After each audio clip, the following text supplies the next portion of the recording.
Hello everyone, welcome to my first ever Let's Play. Yeah, first ever Let's Play. My name's Dole. You won't see a Duke in these because it's kind of hard to do a Let's Play with somebody in California. This one is called Cupid. Basically it is a free-to-play visual novel you can get on Steam where basically you're a third person set in the 1800s France, if I remember correctly. Basically you play the role as a mother in a third person view of the daughter, where the mother does not like you at all. Just never realized how dry my mouth is.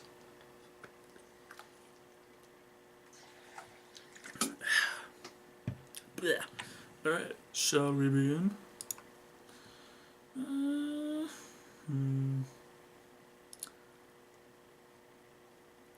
Under the age of 16, even with the mature filter. Yeah, let's go with off. This will be awesome. That is loud.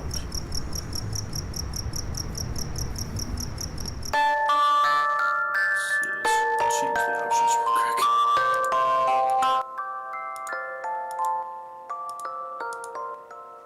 There we go. Now I won't go deaf.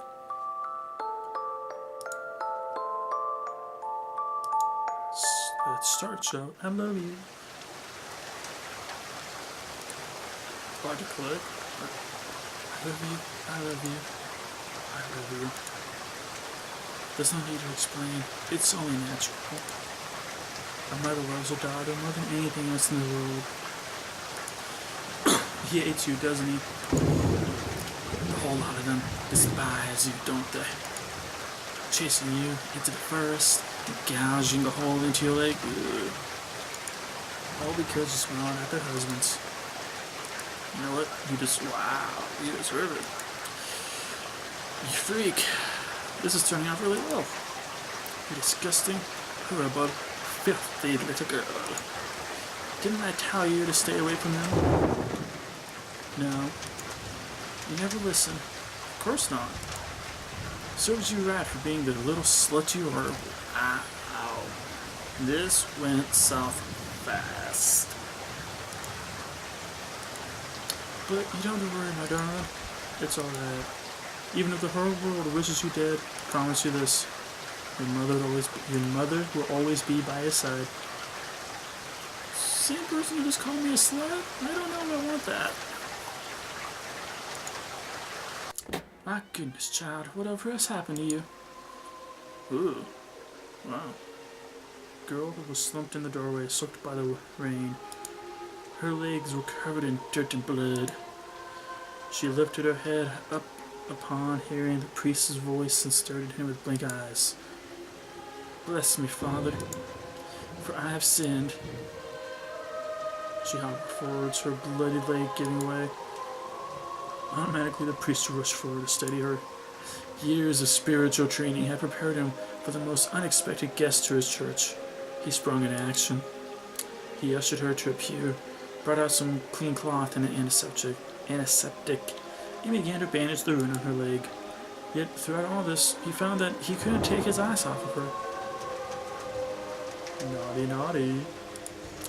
He would be gazing at the roll of bandages in his hand, deciding how to tie them. And then, out of nowhere, he would be staring into her eyes. Even with all the mud and grime smeared across her face, he couldn't deny that she was absolutely beautiful. How old was she? 20? 18? 16? Because, you know, them priests like a young. Not really. No.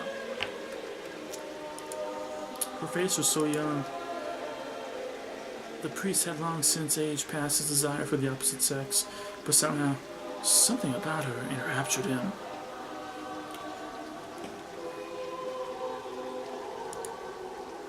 Then he realized his own thoughts.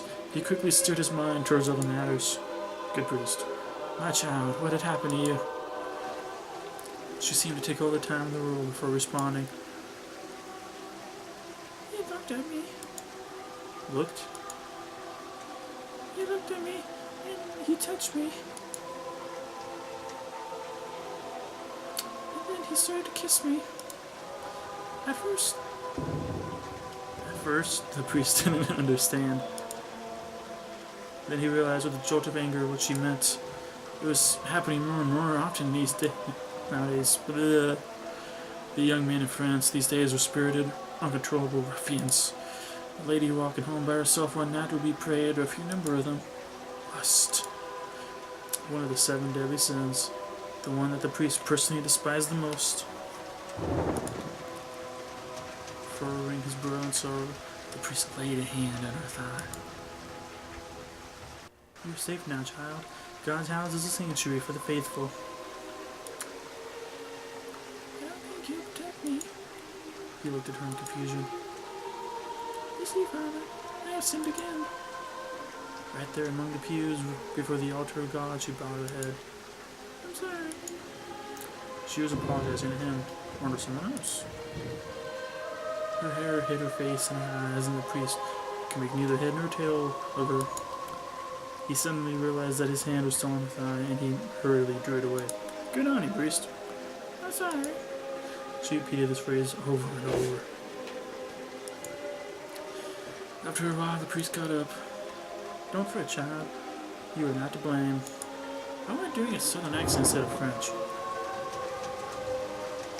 I will contact the local constable, but in the meantime, you are free to make... I can't even do a French accent. You're free to make yourself at home here.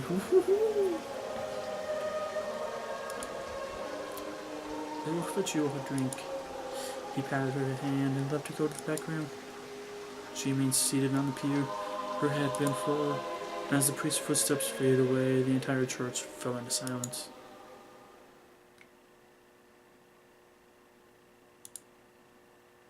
Now there was a dead of night. The clouds covered the sky. Now the music is quiet. Ooh. Barely a sliver of moonlight filtered through the stained glass. The girl sat alone in a ring of darkness. She opened her mouth. No, I know. If I may say my piece, surely. Yes, mother. But he is so very kind. Ooh, I got a pick for the mother, that's right. Let's see. I fear for your safety as any mother would do, but I'm not this mother. I'm not that mother. This mother's evil. You truly are an idiot. Haven't you learned your lesson? You're injured because of your own doing. And you dare tempt fate again? I'm sorry, Mother. I just thought I'd better eat and sleep first before I left. Please don't be angry. I only want you to be safe, dearest, said any reasonable mother, but this is a visual novel that even said mothers aren't always nice. If you do not wish me to be angry, then don't give me a reason to be. Haven't I told you, time and again, that the world is full of beasts? If only you were not like this. You saw the way that priest looked at you, didn't you? And still you insist on staying. Where is your head? I understand. I should leave at once. How am I gonna mind you like this? You attract so much misfortune everywhere you go. Wow, I picked an evil mother. I want to say my poor child. What to do? This is all. Why must you be like this? You are a blight to my heart. I'm sorry. It's all my fault. Wow. I feel bad now. The girl sat in silence. Mother was right, after all. She was always right. Everything was her fault. Her fist shook with a mixture of fear and conviction. She had to do penance. Mother, give me strength. There is something I wish to do. The girl rose from the pew. In front of her was the altar, and on top of the altar was an ornately decorated cross. It was as wide as her head, and the tip of the cross had been crafted such that it was a razor sharp. She left the pew, knelt briefly, and then walked over to the altar. Don't tell me. You're quite sure you're doing this? The girl's arms trembled ever so slightly. What other way is there for me to atone? She picked up the cross. Oh, my darling daughter. Mother is proud. What the fuck? Slowly, she brought the sharp hand close to her face, so close that it hovered just above her left eye. And then she...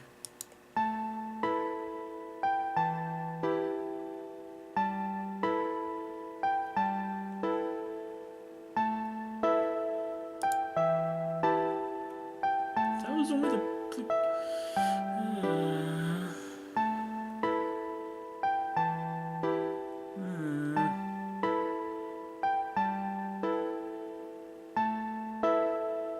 I gotta edit this so I don't get copyright infringement for the music. Okay. A scruffy young girl in tattered clothes peeked through the open gates of Chateau de Sormel. An afternoon tour was being held in its garden.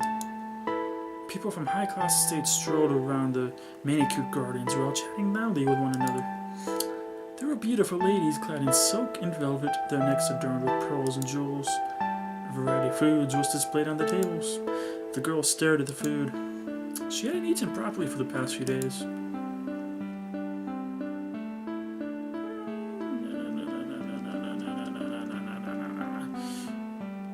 Be nice for once. Are you hungry, my dear? Yes, Mother. Don't you worry. Mother will provide. You do not need those high-class foods anyway. They will upset your stomach. Now, we've stayed long enough. Let us leave. Surely we can look around for a bit. It's still a little early. There was something else that called to her, other than the party itself. She walked to and fro from the gates, peeking at the crowd, despite the urgings of her mother to leave. Naughty, naughty. Just a tiny glance would be enough. The girl smiled at the thought of him. The owner of the chateau, the Marquis de Corot. The girl was drawn to him. He wasn't the same as other people. He seemed different, somehow. He was kind to her and would always hand her food when she delivered flowers. Her heart felt at ease with him. So,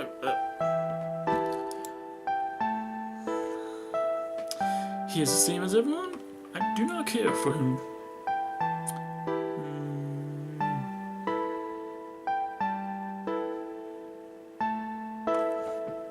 Maybe you guys could listen to this music.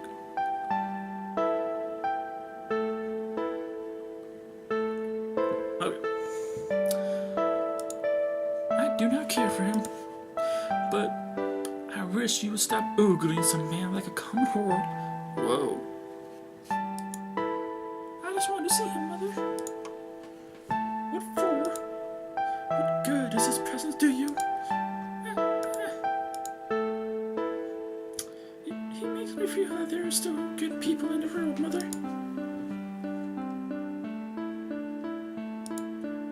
There are no more good people in the world, child.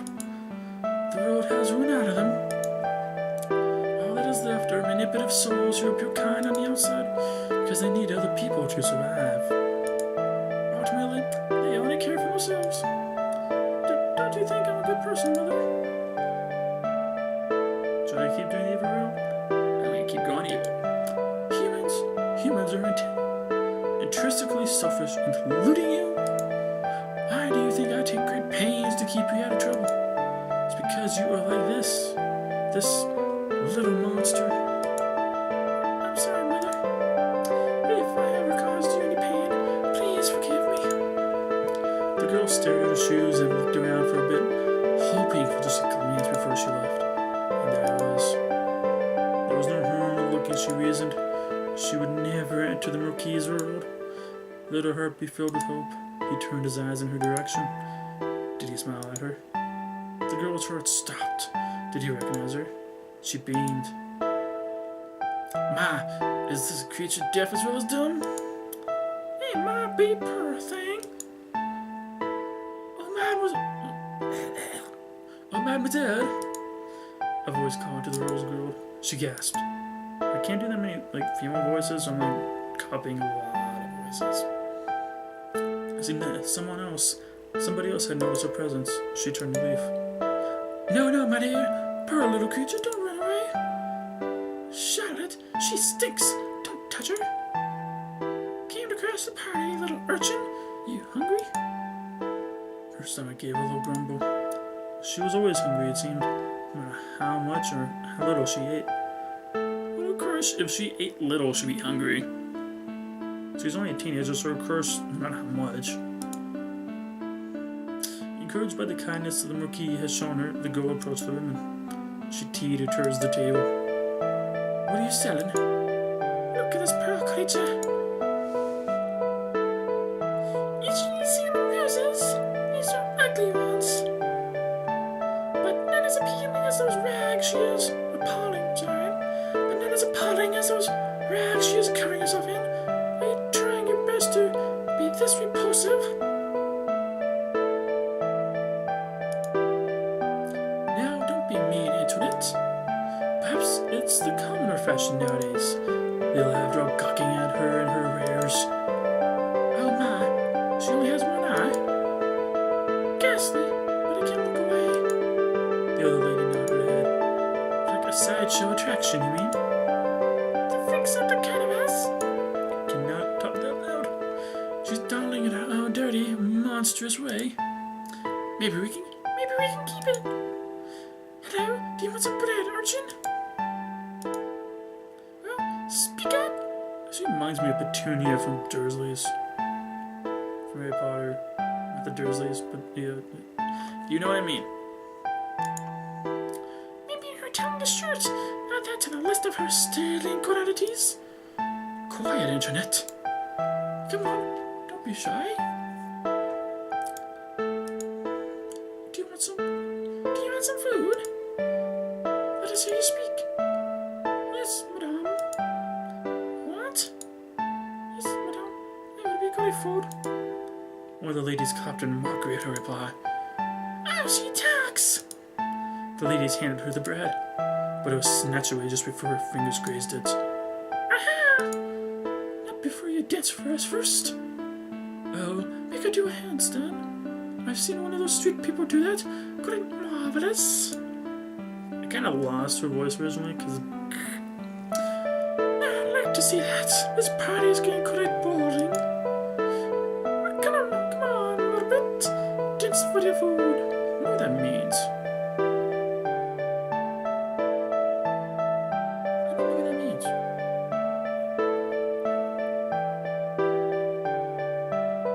I don't know what that means. Okay. The girl looked at the beautiful, cruel face of the woman. That look on them. There's a burning desire to hurt something, simply because they could. She knew that look. Before they touched her and hurt her, they had that look burning in their eyes. Oh, look what you did, Claudette. She's shivering like a leaf, poor thing. The lady was laughing as she said those words. I didn't do anything. She should be grateful we're even offering her this much. Besides, these commoners are supposed to be jolly in their misery. Jesus Christ. These people. Come on, girl. Show us your joy. The girl moved away as they laughed. Mother, please save me. Mother. Didn't I tell you to leave? Didn't I tell you people are cruel? Didn't I tell you to leave and send a child? Now you call for me. Try to deal with this situation yourself. You put yourself in this position anyway. I hope you learned from your lesson.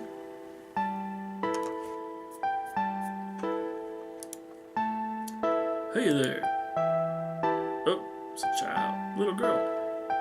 I cannot do that. Okay, I'll try. Belonged to a girl around 7 with chubby cheeks and a look of curiosity in her eyes. She wore an old blue dress, somewhat patched at the corners but kept clean and tidy.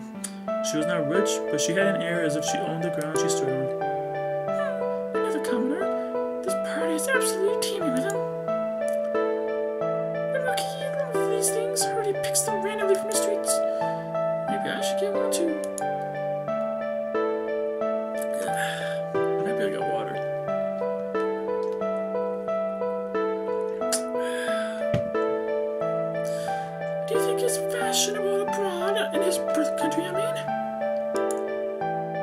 Persia?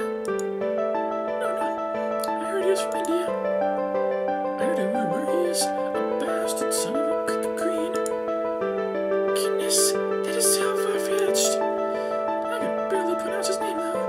He really should change it to something more acceptable.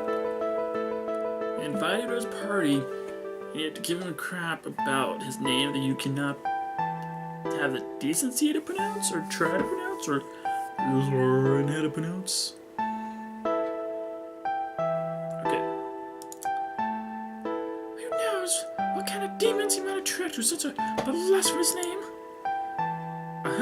It must be why all these nasty, horrid little creatures flock around him. Oh! Devil or not, I'll forgive him if he kisses my hand. The ladies laughed. Slope! Aren't you shameless? Don't lie. We don't know why we're here. The ladies gossiped among themselves, openly ignoring the girl. The young girl took the sliding with a shrug. She approached the table and asserted her presence. What you doing? Goodness, they don't take a hint, do they? They're all really shiny. I might distract them. Hey, you... You've been holding that bread for a long time. Aren't you gonna give it to her? She pointed at the shabby rose vendor. Why do you care?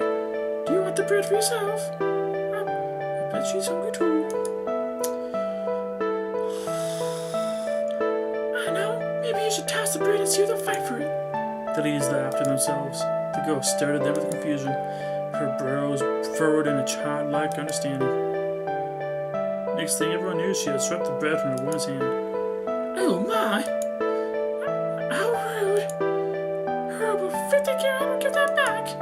The girl sniffed a piece of bread and nibbled at the surface. Oh, really? Is it still warm? It's still warm. She shoved the bread in the urchin's face.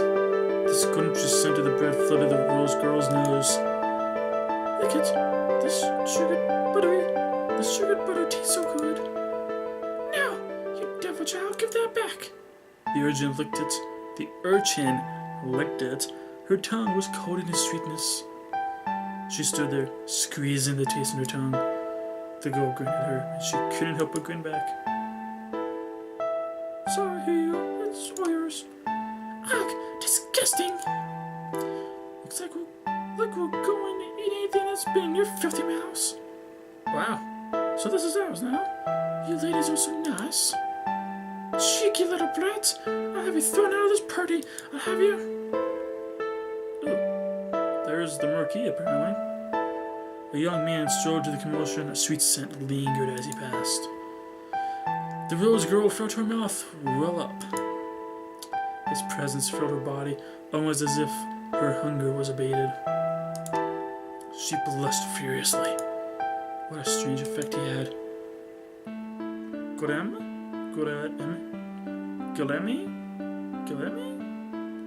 Gil. Ladies. Sir Gil. I just came to check in on my esteemed guest. Is everything alright? Are you enjoying yourselves? One of the ladies started fanning herself with obvious annoyance. Well, these little beasts have been harassing us. Yes, my lord. We were just minding our business when this girl swept our food off our table. Horrible little nits. The girl stuck her tongue out at them. The lady wiped her eyes and mocked tears. See, look at that. It's obviously absolutely monstrous how these children act around adults now. There's no respect, Mother Cherie. I worry for the next generation. Ah, Charlotte, don't cry. Oh, my lord, we'll breathe a little easier. These children were sent on their way. Yes, who knows what kind of mischief they might be up to. They might set fire to the tables, you see. Oh. Or steal our jewelry. In fact, I think my pocket watch is missing.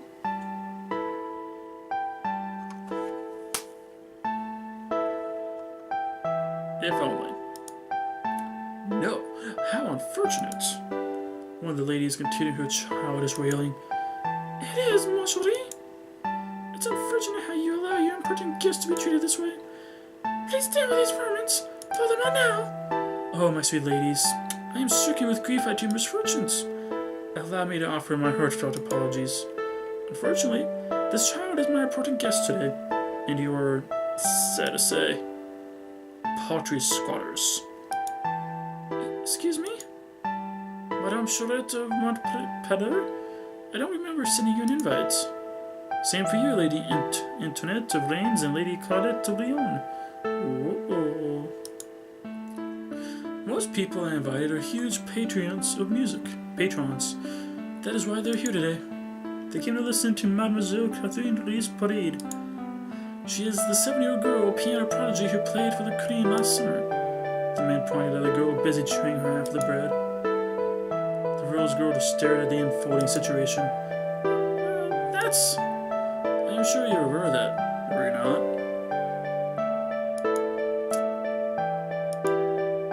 No matter, I'm always happy to see you, ladies. It is my pleasure to have you here. But I hope you don't mind giving some of the food away to my townspeople. That is why I keep my gates open. My servants are instructed to serve anyone who passes by, not just my guests. But don't you fret, my darlings.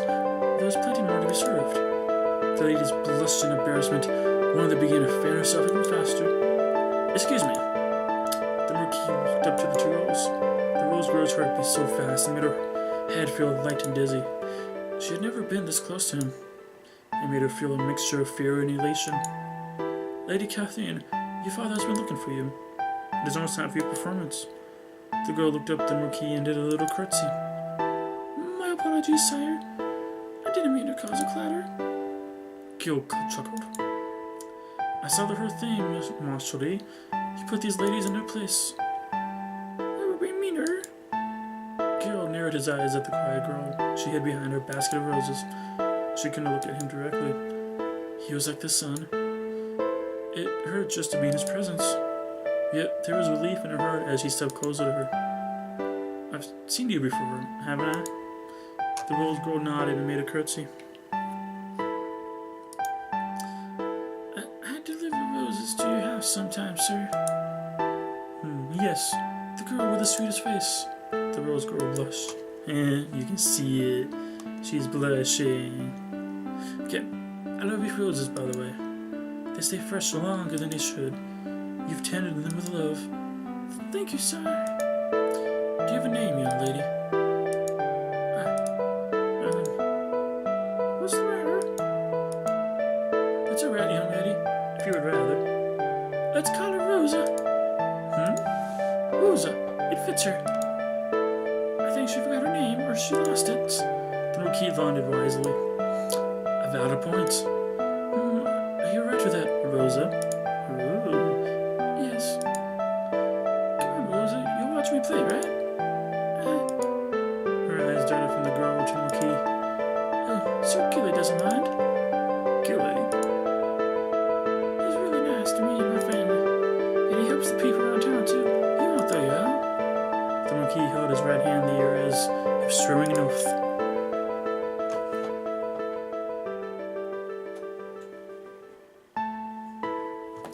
I won't.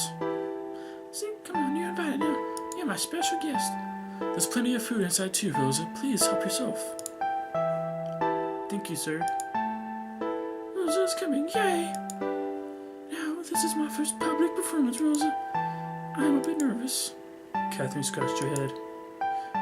What will I do if I make a mistake? Papa will be very upset. The Marquis knelt in front of Catherine and rubbed her shoulders fondly. You won't make a mistake. You won't make a mistake, Marshally. As long as you put your heart into the keys. Play to touch the audience, and any mistake won't matter. Do you understand? Catherine stared at the Marquis. Really? The man chuckled. You will, someday. Just play your first song with me in your mind, will you? Something that you think will make me smile. Gil held Catherine's clear, young eyes in his gaze. He kisses her hand, which was covered with sticky sugar and breadcrumbs. Catherine blushed. It was the first time she looked embarrassed by anything. It would be my pleasure, sir. Okay, this is where we end this first video. Stay tuned. Thank you guys for watching. Part 2 will be up sometime in the near future. Because I'm kind of curious on how this will unfold. unfold. Anyways, thank you guys for watching.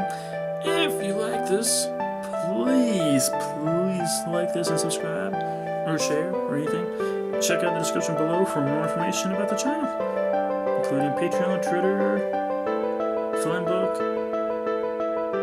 my room,